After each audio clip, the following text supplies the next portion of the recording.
Okay, everyone, here we go for the first mini lecture of the online portion of our course. I want to reiterate how much fun I had with all of you at the intensive weekend. I hope the rest of the intensive went well for you and that you've all traveled safely and returned home and are now well rested and ready to start the rest of the quarter. So I'm going to do my best to keep this brief. Today's lecture is on Chapter 9 from the Uppers, Downers, All-Arounders book. And as I said during the intensive, it's a really long chapter, and I don't expect you to read every single page of the chapter. One way to go about reviewing the chapter is to go to the end and look at the chapter review and look at the bullet points that the authors listed, and then find out what is the most intriguing to you or what you feel like you may need the most education in at this point to be able to comfortably assess and treat clients with addictive disorders, and then go back through the chapter and read. So that's one approach. There's also a nice introduction at the beginning of the chapter, and reading that and the summary at the end will give you a good overview for the chapter. And then I do ask that you go in at least and read some of the sections so you can familiarize yourselves with some of the material. So I've taken some notes, and I'm going to just read through my notes that I have and offer some thoughts and some questions on the notes that I took from the chapter. And the assignment is to reply to the post in the Angel page, on the Angel page, with any thoughts or reflections that you have in response to the questions that I'm going to ask as I review the chapter. And that's it for this 2-week block for Module 1, and then there'll be another video on Module 2 with the article that you'll be reading for that module. So the way I'm doing this is I'll post the videos at the beginning of the module, the beginning of that 2-week period, and then we can have discussion on it for the 2 weeks that follow, and then I'll again post another video at the beginning of the next module. So you can read what's assigned. If you would read what's assigned, I guess, at the beginning of the 2-week period, and then that'll give us time to have some discussion online in the 2 weeks that constitute the module. And if there are any questions, please just let me know by email or through comments on the Angel page. So this chapter is about treatment, and we spoke a little bit about treatment in the time that we spent together. And again, I'll just go through and highlight what I think are the most important points for you to know as you start to develop an understanding of this vast area of clinical work, addiction. So I wanted to first say that addiction, as I said during the weekend, is a family systems problem. I think culturally we can't hold addiction as a problem for an individual. That an individual bears the symptoms and the individual is then responsible for getting well. And that paradigm of thought will reinforce the shame and guilt, I'm afraid, that addicts experience, number one. And number two, it just doesn't work. The addictive process lives within family systems. It doesn't live within an individual. It's in the interpersonal space between the individual who is chemically addicted and the family members who oftentimes have more of the process addictions, codependence, enmeshment, things like that. So I wanted to make that point first. And the book, one of the books that I suggested everyone get a hold of, I'll remind you of now, is Stephanie Brown's book, The Alcoholic Family in Recovery. And that's a classic developmental model for a systems approach to dealing with alcoholism specifically, but it applies to other chemical dependency as well. When we're talking about treatment also, and this is touched on in the chapter, there's a difference between abstinence and harm reduction. This is my first question for you to reflect on. What is your opinion and what is your value orientation when it comes to abstinence-based treatment versus harm reduction treatment? And I think even in the chapter they speak about harm reduction as a pathway toward abstinence, and I hold harm reduction as an end in and of itself.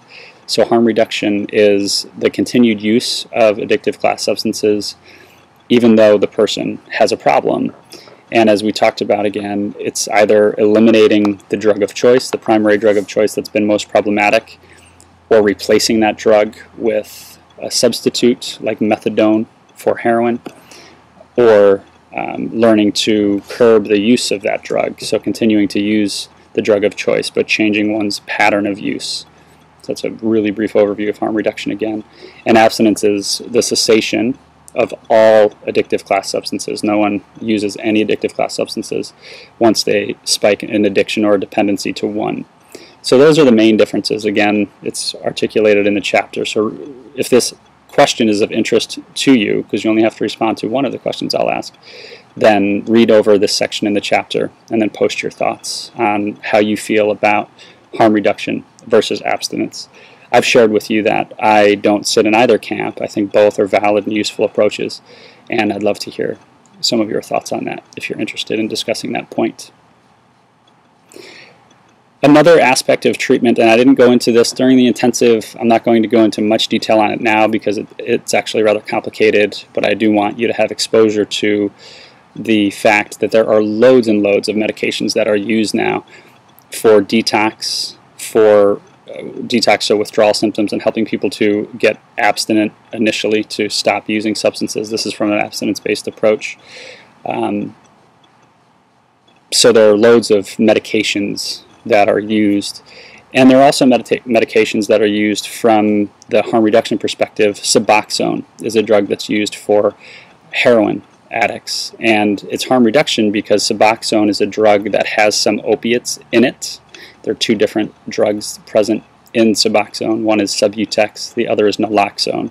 Those details don't matter, but just so you know, the Suboxone has some active opiate in it, so it's actually not an abstinence drug. When people are using Suboxone, it's a harm reduction approach. So they'll stop using heroin or any of the prescription opiate drugs, and they'll use Suboxone as a medication, but they're still filling the opiate receptors in their brain. So a lot to say there. I'm not going to ask a question on that. That's simply for you to know that there are loads and loads of medications, new medications coming out regularly to help people get and stay sober or to change their use pattern. So just to know that in treatment, if you are to specialize in addiction, you'll need to get some education on all of the different medications and ways in which people are able to use medicine to get and stay sober. Another really important aspect, of course, in treating is assessment. So we went over the stages of change assessments, and they're critically important, I think, as I shared with everyone again. That's my home base for assessment. I really need to figure out whether people that I'm seeing think they have a problem or not. If they don't have a problem, there isn't much I can do.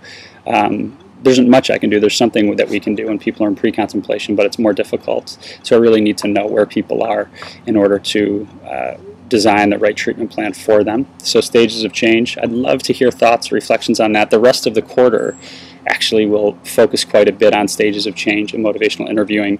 The next 3 articles that you will read are based on motivational interviewing, stages of change. But I'd love to hear some reflections. What do you think about the stages of change model? Is it useful? If it is useful, how is it useful? So those are some questions to reflect on as you go through the chapter, and there is some spoken about in the chapter about stages of change and motivational interviewing. They also talk about, the authors talk about 2 other important because they're quite widely used in assessing the severity of individuals' problems when they present for treatment. One is called the ASI, the Addiction Severity Index, and that's a little bit complicated, but there are computer software programs that can now administer the ASI, and it kicks out a nice computer-generated report that gives a lot of information and is really helpful in ascertaining how significant the person's problem is. Addiction, remember, is a developmental disorder, not only chronologically over the lifespan, but also chronologically through the use pattern and addictive cycle that people have. So an individual starts, as we spoke about, in social recreational use, goes into early, middle, or late stage abuse, and then early, middle, late stage dependence or addiction. So the Addiction Severity Index can help figure out and ascertain where someone is in the use addiction cycle. So it can be very helpful. Again, you don't need to know too much about that, just know that it's out there at this point in your training and development. And there's an organization called the American Society of Addiction Medicine. It goes by the acronym ASAM, A-S-A-M. That is listed in the chapter as well. And they actually have, they have placement criteria. Insurance companies use these quite a bit. When I was working at the rehab that I was working, we had to actually know what the ASAM criteria were by level of care. So if we wanted to place someone in the residential treatment level of care, we had to know what the ASAM criteria were to qualify someone for the residential treatment level of care. And that would go by things like frequency of use, intensity of use, duration of use, all these different factors. How compromised one's social, occupational, familial functioning is, all of those kinds of considerations. Again, not something that you need to be intimately familiar with right now, but ASAM is big in the addiction treatment field, so it's something to be aware of. If you would like to look into the ASAM criteria, if you're so moved, you can just Google ASAM, probably ASAM placement criteria, and if that's something that you do, feel free to comment on that as part of this module's work. Again, if you want to do that, you don't have to.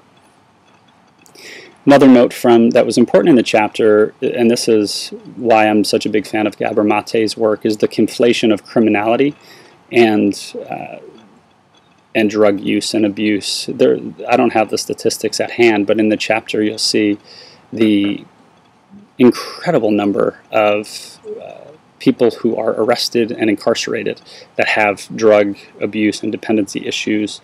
The criminalization of drugs and the decriminalization of drugs is a very hot topic in the U.S. Well, not as hot a topic as I would like, actually, but it's something that certainly gets discussed in the addiction treatment field. And as we spoke about some during the intensive again, there are movements throughout the world, Canada, Portugal, some in Central and South America, to decriminalize drugs. And if we put the money that we put into the drug war into treatment, we may have a very different outcome than we're currently having. So I would love to hear thoughts on that. That's another question. If you're curious and looking more into that, or just from reading what you read in the chapter and want to leave some comments about what your thoughts are on legalization or decriminalization of drugs and the impact you think that might have on treatment and on society at large. It's kind of a bigger philosophical issue, but certainly something I'm happy to hear people comment on. It's an area of great interest to me, so I'd love to hear your thoughts. And it's something, again, if you plan on focusing on treating addicts, then it's something to become familiar with, and I would say stake a position internally so you can know where you sit when you're sitting with clients. A lot of clients and a lot of training centers deal with clients who are mandated to treatment. The courts make them go. There's drug courts that are popping up all over the country, and they've been really positive, I think. It's an alternative to incarceration. You have to go into treatment. So anything you want to share, thoughts, opinions, questions on that, please feel free. And I'm already almost at 15 minutes, so I'll try and move through the rest of this quickly. Thoughts of dual diagnosis is a critically important issue in treatment, of course, and are we able to really get a clear diagnosis for mental health issues, comorbid mental health issues? This is what we covered at the end of our time together on Sunday. In the book, it says it takes 4 to 10 months for brain chemistry to settle down following the initiation of abstinence. I've heard anywhere of up to 2 years before we can get a really clean mental health diagnosis. So how will you deal with this in your practices? How will you deal with this when you're seeing clients? How will you differentiate between, say, depression, clinical depression, and someone who is having a depressive response to alcohol withdrawal? So questions to consider, something to think about, and how will you deal with that question?